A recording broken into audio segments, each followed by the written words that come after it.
সম্মানিত সভাপতি সাহেব,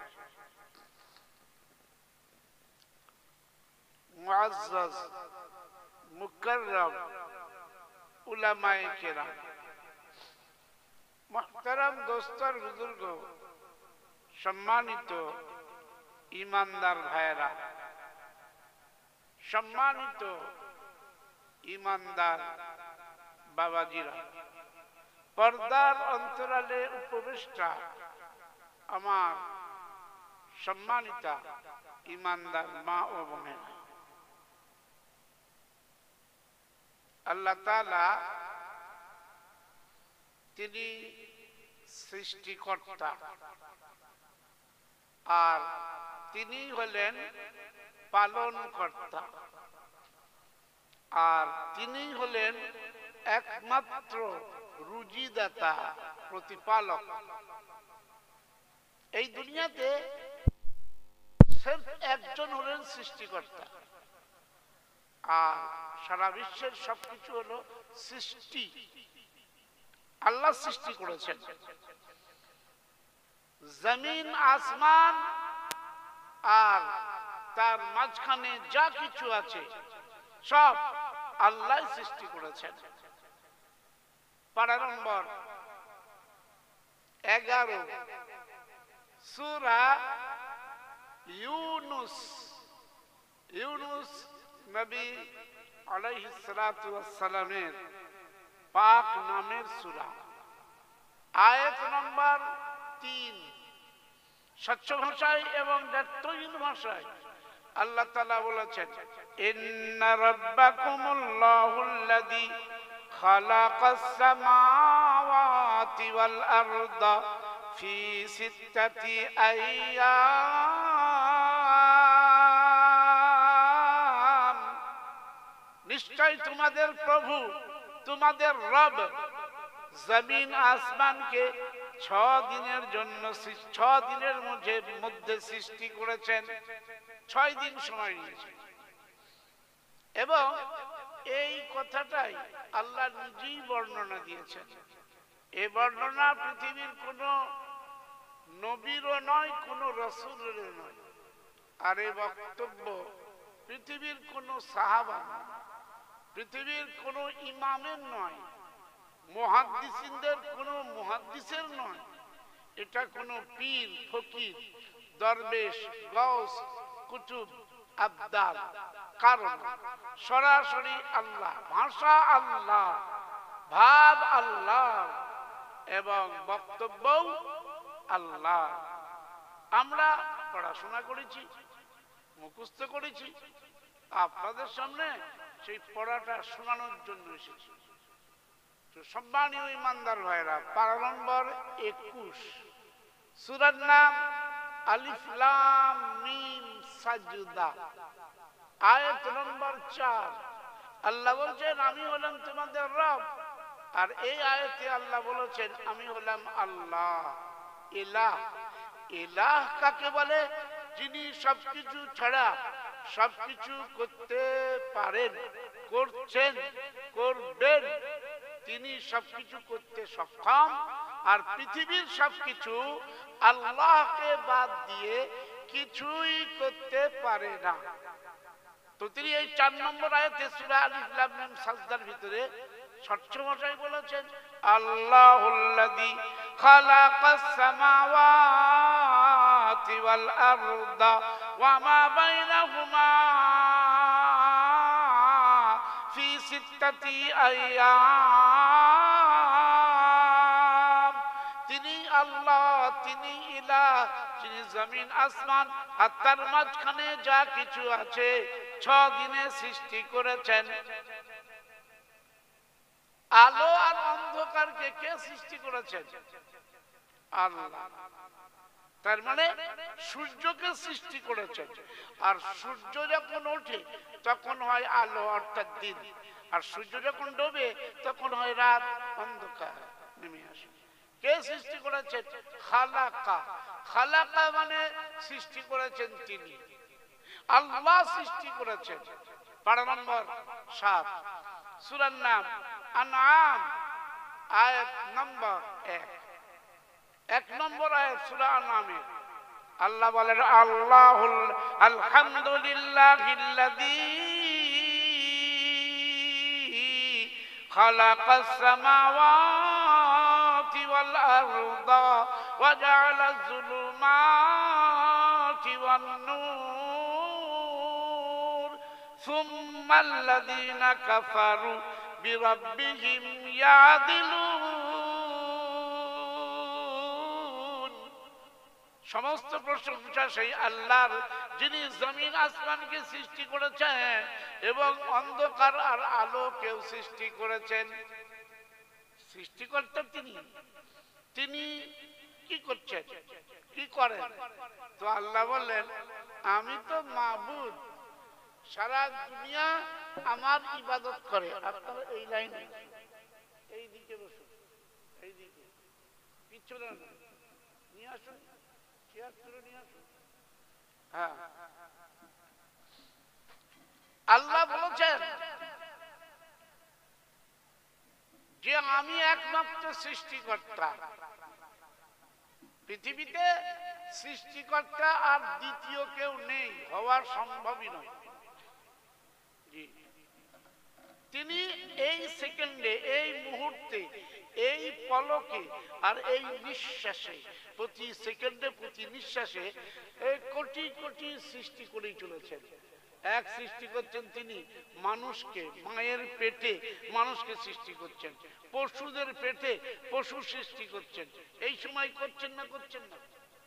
হ্যাঁ, মুসলমানের মায়ের পেটে আল্লাহ সৃষ্টি করছেন, হিন্দুর মায়ের পেটে আল্লাহ সৃষ্টি করছেন, ইহুদিদের মায়ের পেটে কে সৃষ্টি করছেন? অন্য কেউ নয়, আল্লাহ সৃষ্টি করছেন। খ্রিস্টানদের মায়ের পেটে আল্লাহ সৃষ্টি করছেন। আচ্ছা, সাঁওতাল, বাউড়ি, কোল, ভিল, ডোম, মুচি, মুগ্ধফারা, শাড়ি, বাগদি, এদের মায়ের পেটে কে সৃষ্টি করছেন? আল্লাহ সৃষ্টি করছেন। হ্যাঁ, কেউ নেই সৃষ্টিকর্তা, তিনিই করছেন। পারা নম্বর 23, সূরার নাম জুমার, আয়াত নম্বর 6। अल्लाह बचरी याखुलुकुकुम खलका याखुलुकु, वो पैदा करने वाला, वो सृष्टि करने वाला, মানে সৃষ্টি করেছেন তিনি। याखुलुकुकुम ফি বুতুনি উম্মাহাতিকুম খালকাম মিন বাদি খালকিন ফি যুলুমাতিন সালাস। তিনি 3 রকমের অন্ধকারে মায়ের পেটে সৃষ্টি করেই চলেছেন। পৃথিবীর কোন হিন্দু এ কথা দাবি করতে পারে না যে আমাদেরকে ভগবান সৃষ্টি করেছেন, কেননা ভগবান স্রষ্টা নয়, ভগবান তো সৃষ্টি। ভাই, আপনারা বুঝতে পারছেন ভগবান কি? ভগবানের মা আছে, ভগবানের বাপ আছে, আবার ভগবানের জন্মস্থান আছে, আঁতর ঘর আছে। আপনারা বুঝেন না? ভগবান জন্মেছেন। আচ্ছা বলুন তো, ভগবান শ্রী চৈতন্য দেব কোথায় বাড়ি? নদিয়ার নবদ্বীপে। হ্যাঁ, চলে বলুন একটু, এত ভয় করছেন। নদিয়ার নবদ্বীপে ভগবান, ভগবানের মা আছে, ভগবানের বাপ আছে, জন্মেছিলেন। আবার বহু ভগবান আছে যাদের আবার ভগবতী আছে। বুঝছেন না? বুঝছেন না? হ্যাঁ, ভগবতী। এই যে দেখছেন বিরাট খরচা করে বিরাট অনুষ্ঠানটা চলছে, কিন্তু আজকে এই মজমা যে জলসাটা হচ্ছে, এখানে লোক কম। আপনি বলবেন জলসায় লোক আসে না। হ্যাঁ, আসবে কি করে? শয়তান আসতে দেয় না। শয়তান জানে, শয়তান জানে যে এরা যদি এই মজমায় বসে আর যদি আল্লাহর বক্তব্য শোনে, সরাসরি আল্লাহর বক্তব্য নিয়ে কোনো বক্তা যদি নিজের মতো বুঝাতে থাকে, ওটা কিন্তু বক্তার ধৃষ্টতা। আল্লাহ বলেছেন না, তুমি কোনো কিস্সা কাহানি গল্প গুজব করতে পারো না, তুমি যা বলবে আমি যে পায়গাম দিচ্ছি সেই পায়গামটা তুমি মানুষের কাছে পৌঁছাও। তাহলে আল্লাহ সরাসরি যে কথা বলেছে এর মধ্যে এমন একটা আলো আছে, নূর আছে, জ্যোতি আছে, যে মানুষের অন্তরটাকে পরিষ্কার করে দেয়, আর মানুষ তার নিজের জীবনকে সংশোধন করে, পরিবর্তন আনে। আচ্ছা, এতে শয়তানের খুব খুশি হয় কি না? শয়তান লেগে যায়। হ্যাঁ, শয়তানের ভালো লাগে না। আল্লাহ এ কথাও বলেছেন, যারা এই দ্বীনের মজমাতে বসে আর যারা নিজেদের জীবনের সংশোধন করে, পরিবর্তন করে, আল্লাহর দিকে ফিরে আসে, যারা ভুল পথকে ত্যাগ করে সঠিক পথকে, হিদায়াতের পথকে গ্রহণ করে, আল্লাহ তাদের সমস্ত গুনাহকে মাফ করে দেন। জোরে বলুন না সুবহানাল্লাহ বিহামদি। জি, ওর আল্লাহ শুধু তাদের গুনাহ মাফ করেন না, তারা যদি সৎ কর্মশীল হয়ে যায়, আজ থেকে কোনো নোংরা কাজ করব না, আজ থেকে কোনো নাফরমানি বেঈমানি করব না, আমি আজ থেকে আমার পথ পাল্টে নিলাম, আমার নিজের জীবনটাকেও পরিবর্তন করলাম।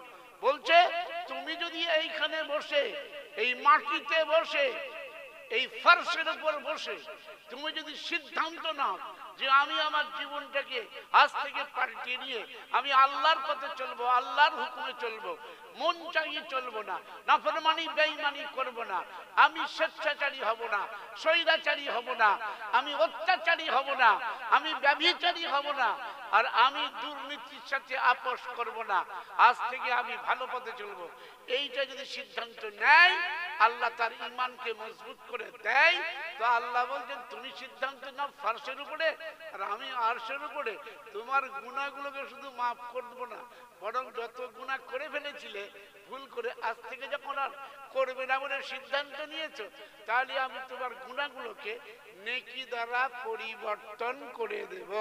জোরে বলুন সুবহানাল্লাহি ওয়া বিহামদিহি। এটা কোনো ঢাকা ছোপা কথা নয়, আল্লাহ প্রকাশ করে দিয়েছে। পারা নম্বর 19, পঞ্চম পৃষ্ঠা, সূরার নাম আল ফুরকান, আয়াত নম্বর 70। আল্লাহ বলেন, ইল্লা মান তাবা, যে ব্যক্তি তওবা করে নাই, এইখানে বসে সিদ্ধান্ত নেয় তাবা ইয়াতুবু তাওবাতান, এর মানে হলো যে আল্লাহর দিকে প্রত্যাবর্তন করে, আল্লাহর পথের দিকে ফিরে আসে, রাসূলুল্লাহ সাল্লাল্লাহু আলাইহি ওয়াসাল্লামের সুন্নতের দিকে যে ফিরে আসে, সে যখন তা বুঝতে পারে আমি সর্বশ্রেষ্ঠ নবীর উম্মত, আর উম্মতটাকে বলে যে মেনে চলে সুন্নত, সুন্নতি যদি না হই আমি উম্মতি হতে পারবো না, তাহলে আমাকে আজ থেকে সুন্নতের উপর চলতে হবে, আর আমি যদি হই সুন্নতি তাহলে হব জান্নাতি। জোরে বলুন সুবহানাল্লাহ। খুব সহজে কথাটা বুঝে আসছে না? যদি সিদ্ধান্ত নাও জি যে আমি সুন্নতের উপরে চলবো, আমি ইসলামের আদর্শের উপরে আজ থেকে সুপ্রতিষ্ঠিত হব, কোনো নেক কাজ ছাড়বো না, আর কোনো বদ কাজ করবো না, কোনো নোংরামি করব না, আর কোনো বাদরামি করব না, আমি কোনো প্রকার কোনো নাফরমানি করব না, আজ থেকে আমি নিজের জীবনটাকে পরিবর্তন করে নেব। তো আল্লাহ বলছেন আমি তার গুনাহগুলোকে নেকি দ্বারা পরিবর্তন করে দেব। এখন মানুষ যদি 400 বেশি করে, হ্যাঁ, তো আল্লাহ কি 400 বেশি জানে না? আরে জানে না, জানে না। আমি যদি মনে করি ঠিক আছে এবছরে একবার খুব ভালো করে জলসা দেবো, আরে জলসায় আসেই নিজে, তার কি এই ফায়দা হবে? আরে বলছেন না কেন, কোনো লাভ হবে? এ তো শুধু জলসা শুনতে আসেনি, জলসা দেখতে এসেছে। আমার মনে হয় প্রত্যেকটা বাড়িতে গাদা গাদা করে মেহমান এসছে, গরু একটা দুটো 20টা গরু জমাই হয়েছে। আরে বলছেন না কেন ভাই? হ্যাঁ, খাওয়া দাওয়া খুব হচ্ছে নাকি বলেন? খালাতে বোন, মামাতে বোন, চাচাতে বোন, যত বোন সব চলে এসছে। বাড়িতে বাপের বাড়ি মেয়ের এসছে, জামাই এসছে, বিয়াই এসছে, বেয়ার এসছে। আরে বলছে গেল বড় বড় হাঁড়ি রান্না হয়েছে না হয়নি? 5 কিলো 10 কিলো গোশত নিয়েছে, খাওয়া দাওয়া চলছে, হই হুল্লোড় চলছে, বেলিল্লাপনা চলছে। আপনারা সবাই বলুন, বেলিল্লাপনা এটা কি ইসলামের আদর্শ? এটা কি জায়েজ কাজ না নাজায়েজ কাজ? এতে কি নেকি হবে না গুনাহ হবে? সবাই বলছে না, একটা লোক বলছে। আর অত পিছনে আপনাদের বললাম এই সামনে আসুন, কেন পিছনে থাকেন? আমার ঘাড় দিকে যাবে। দুর্বাবু সামনে আসেন। ভয় করছে, মনে করছে যে 3 চিল্লা ধরে নিয়ে যাবে। তবলিগের লোক তো, ও মনে করছে 3 চিল্লাই ধরে নিয়ে যাবে। না রে বাবা, এখন 3 চিল্লার কথা বলছি না, এখন বলছি কুরআনে আল্লাহ কি বলেছে। কি ভাই, আমার বয়ান শুনবেন না আল্লাহর বয়ান? আল্লাহ বলছেন ইল্লা মান তাবা, এক, আগে তো তওবা করো। জি। 2 নম্বর বলছে ওয়া আমানা, ঈমানকে পাক্কা করে নাও। ওয়া আমিলা আমালান সালিহা, আজ থেকে সৎকর্মশীল হয়ে যাও। কোনো নোংরামি করো না, কোনো নাফরমানি করো না, আর কোনো বেঈমানি করো না। এই দুনিয়াটা সামান্য জীবন, আসল জীবন পরকালের জীবন। যদি তুমি নাফরমানি বেঈমানি করো, কবরে আসবে পেরেশানি, দুনিয়াতে আসবে পেরেশানি, হাসরের ময়দানে হবে পেরেশানি, আর জাহান্নামে শুধু পেরেশানি আর পেরেশানি। কি ঠিক তো? আল্লাহ বলছেন আমার প্রাণের বান্দারা, যদি তোমরা সীমা লঙ্ঘন করো, সীমা লঙ্ঘন তার মানে নাফরমানি বেঈমানি, তো আমি জানি তুমি কেন করছো। দুনিয়াতে একটু বিলাসিতা চাও, টাকা পয়সা বেশি চাও। যদি বলে রুজি রোজগারের জন্য খাটাখাটনি করছি, এটা 100 ভাগের মধ্যে 99 ভাগ মিথ্যে কথা। দুনিয়াতে মানুষ যা কিছু কাজ কারবার করছে, এ শুধু একটাই নিয়ত, কি করে বড়লোক হব, কি করে ধনী হব। বাবা শুনছেন আপনারা? কি করে কোটি কোটি টাকার মালিক হব। अल्लाह ने फरमाया रोटी मेरे जिम्मे में है, रोटी मैं खिलाऊंगा। और ये बंदा बोलता है रोटी में मुझे तशफ्फी नहीं है, रोटी द्वारा हमार काज चलबे ना, हमको तो कोटी चाहिए और कोठी चाहिए। देखें ना ग्रामेर मध्य रास्ता नहीं घाट नहीं, किन्तु ওরে বাবা মার্বেল পাথরের বাড়ি আছে। আপনার বলেন না কেন কিছু? হ্যাঁ ঠিক বলছি না ভুল বলছি? हमको रोटी चाहिए या कोटी? কোটি কোটি টাকার মালিক হতে চায়। যত মানুষ আছে বাবা, এই চারটা বিছানো মাটিতে, বাঁশ দিয়ে খোলার উপরে ঘর, কিন্তু কোটি টাকার ধান্দা আছে। কি ঠিক বলছি না ভুল বলছি? পরে বাড়ি করবে। এই উর্দুতে কি বলে? কোठी। কি বলে? इनको कोठी भी चाहिए और कोठी भी चाहिए। कोठी মানে বালাখানা। আল্লাহ বলেছিলেন হ্যাঁ বাসভবন চাই, বাস করার জন্য, একটা ইজ্জতের হেফাজতের জন্য, धूप से बचने के लिए, भूख से बचने के लिए, अरे सर्दी से बचने के लिए, बारिश से बचने, अपना बुझते बचने एकटू, बारिश से बचने के लिए, इन कामों के लिए तुम्हें एक तो क्या चाहिए? एक तो मकान चाहिए, मकान, रोटी कपड़ा और मकान हाँ चाहिए, लेकिन बाला खाना तो नहीं चाहिए। তুমি একটা বাসস্থান হলেই হতো, তোমার তো চাই বিলাস ভবন। এবার বুঝতে পারেননি? সব ধান্দায় আছি না নেই? আমি বলবিও আছি, পাকা বাড়ি না করলে জুত হচ্ছে, আবার পাকা বাড়ি হয়ে গেলে তো বলছে দোতলা কর। কি ঠিক বলছি না ভুল বলছি? আবার একজন বলছে 10 তলা, একজন মৌলানা, আমি চিনি তাকে, ইনশাআল্লাহ আল্লাহ তাআলা তাকে এই এক এক রাতে 2-3টি করে ক্ষেত মারে। শুনছেন আপনারা? হ্যাঁ, 25-30 হাজার টাকা করে, 35,000 টাকা করে ঝাড়ে। তাহলে এক রাতে যদি 70,000 টাকা কামাই হয়, তাহলে তো লালে লাল। এবার বলছেন না কেন? আমি একজন ছোটখাটো মানুষ, নিজের পেটে নিজেই লাথি মারতে পারি। এবার শুনছেন আপনারা? হ্যাঁ, 7 তলা বিল্ডিং করেছে, ভাড়া দিয়েছে, দোকান তৈরি করেছে, একতলাতে সে বাস করে। আর বিশাল একেবারে শ্বেত পাথর দিয়ে পুরো 7 তলা পর্যন্ত 7 তলা করেছে। বাংলাদেশের একজন 60,000-70,000 টাকা করে এক একটা পার মাহফিলে নেয়। কোরআন হাদিস বলে না, সুর খুব ভালো আছে, এত সুর, সত্যি গলায় সুর আছে। আর মাঝে মাঝে গজল দেয়, মানুষ পাগল। টাকা যত লাগবে লাগুক, আনতে হবে। বলুন, এই তুমি 7 তলায় থাকবে, যখন মরে যাবে 1 তলাও দেবে না। ওই তোমার গ্রাউন্ড ফ্লোর, অর্থাৎ নিচের তলাতেও দেবে না। কোথায় দেবে? আন্ডারগ্রাউন্ড। আপনারা বুঝতে পারেননি? ভাই, গ্রাউন্ড ফ্লোর দেবে, নিচের তলায় দেবে, 1 তলায় দেবে, 2 তলায় দেবে, কোন তলায় তাকে দাফন করবে না। তাকে বলবে যাও মাটির তলায়। কোথায়? বলে তুমি কি এত বড় বিল্ডিং করলে? বললে তা হবে না বাবু।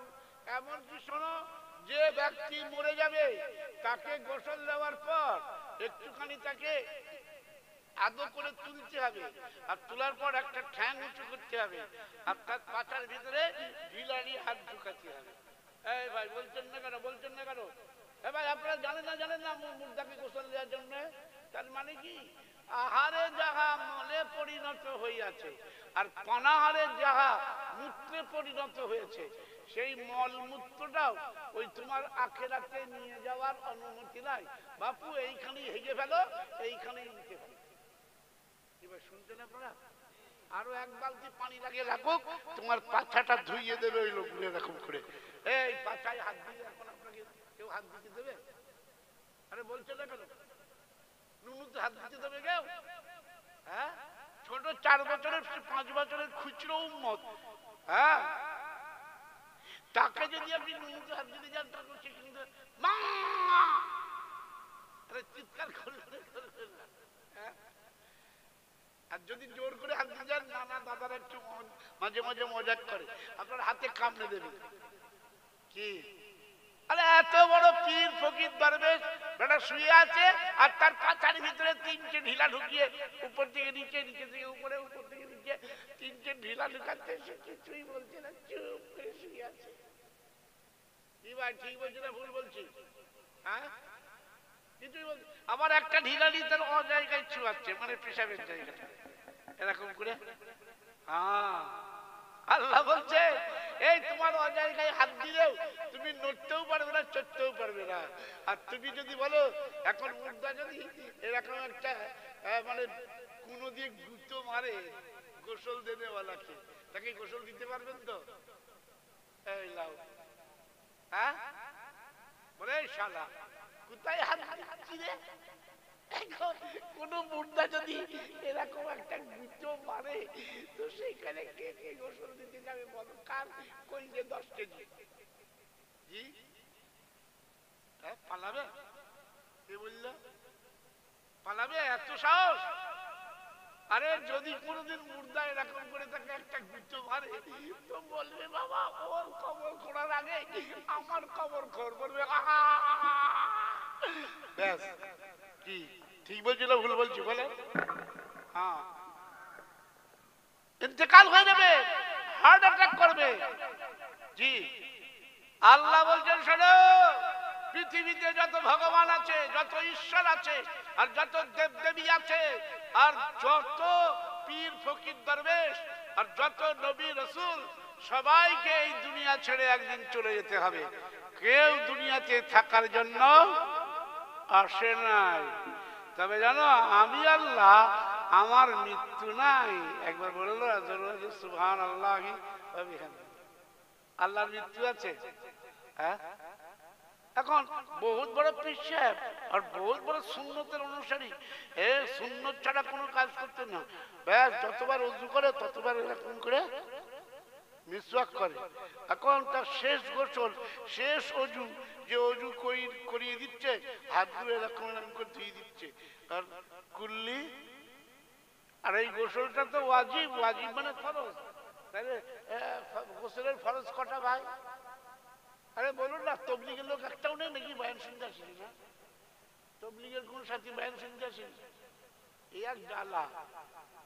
তবলিগের লোক মনে করে ওই তবলিগে গিয়ে বয়ান করলে, তাও আবার মানে মন গড়া বয়ান করলে ওইটাই হলো দিন। আর এখানে যারা আলেম ওলামারা কোরআন হাদিস দিয়ে বলবে এটা শোনাটা হারাম, এটা দিন নয়। বহুত বড় ভুল পথে চলছে যারা এইটা মনে করে। আমি তবলিগ করি, আমি তো এই অক্টোবর মাসে 3 চিল্লা দিয়ে ফিরেছি। কি ভাই শুনছেন আপনারা?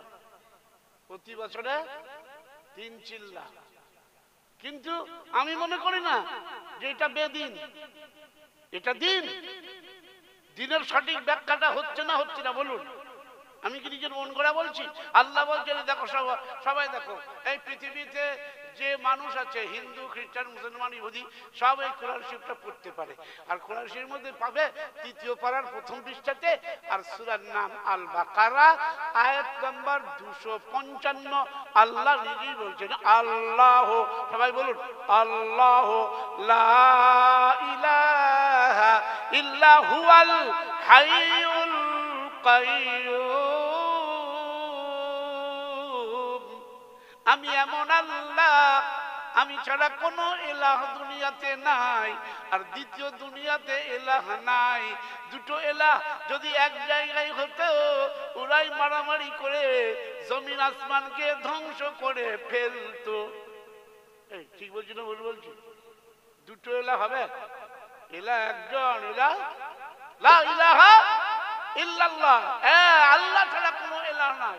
এই জন্য আল্লাহ বলেছেন, দেখুন 17 পারা, 17 পারা। আমি বয়ান করছি না, বয়ান কিন্তু আল্লাহই করছে। ভাষাটাও তার, কালামটাও তার, কিতাবও তার। তাই তো? আমি ঠিক বলছি না? কি বলছে? এখন 17 পারা, সূরার নাম হজ, আয়াত নম্বর 22। লাউকানা ফীহিমা আলিহাতুন ইল্লাল্লাহু লাফাসাদাতা। এই পৃথিবীতে আল্লাহ ছাড়া অন্য কোন ইলাহ যদি হতো, জমিন আসমান দুনিয়া ধ্বংস হয়ে যেত। আমি বলি নাই, আল্লাহ বলছেন। একজন বলতো সূর্য উঠবে, আর একজন বলতে উঠবে না। তো দুই খুদা তো টিসুমটা সব শুরু হয়ে যেত নাকি বলেন? সব কি করে দিত? হ্যাঁ, দুটো মোড়ক যদি মুরগির পালে ঢোকে, এবার খাওয়া তো অনেক আছে। মুরগি 70-80টা মুরগি আছে, দুটো মোড়ক কত তাদের সাথে গল্প গুজব করবে। যে মুরগির সাথে প্রেম করার দরকার করে নেবে, ও মুরগির মোড়কও করতে হবে। মোড়ক তাই অসুবিধা লাগিয়েছে, অভাবটা কিসে? কিন্তু দুটো মোড়কে মারামারি হবে। এখানে কে নেতা হবে? কি বলছেন আপনারা? হ্যাঁ বাপু, যে কোনো মুরগির সাথে একবার গল্প কর না, যা না খুঁতি মান না। আর ধান চাল খুদ, কি ভাই শুনছেন আপনারা? সব আছে, তোরাও খা, ওরাও খা, সবাই খা। দুজনা কখন দুটো গুচি ঘুষি লেগে গেল, একজন হেরে যাবে আর একজন জিতে যাবে। যে জিতে যাবে সে একবার ডানাগুলো ফটফট ফটফট করে বলবে, জয় আমার জয়। এখন 70টা মুরগি তিতি তিতি করে তার পিছনে যাবে যে এ আমার নেতা। আর যে হেরে যাবে না, সে চুপ করে বসে থাকবে। যখন কিছু খাবার দেখবে যে ও ওই মোরগটা দেখতে পাচ্ছে না, তো তখন সে চুপি চুপি খাবে। আর যখন দেখবে ও মোরগটা দেখতে পাচ্ছে না, তো সে কোনো মুরগির সাথে একটু গল্প সল্প করে দেবে। আপনারা বুঝতে পারছেন তো? ওর সামনে করলে ও আবার এসে ঘুষি মারবে। হ্যাঁ, আল্লাহ বলছেন না রে, আমি ছাড়া কোনো ইলাহ নেই। থাকলেই মারামারি হতো আর জমিন আসমান ধ্বংস হয়ে যেত। ইলাহ একজনই আছে। হ্যাঁ, তো আল্লাহ বললেন এই যে ভগবান, ভগবান, দেবদেবী, ঈশ্বর, গড, এরা বেঁচে আছে না মরে গেছে? এই বলছেন না কেন? পটল তুলে, আপনারা বোঝেন পটল তুলা? হ্যাঁ, ইল্লাল্লাহ হয়ে গেছে, কেউ বেঁচে নেই।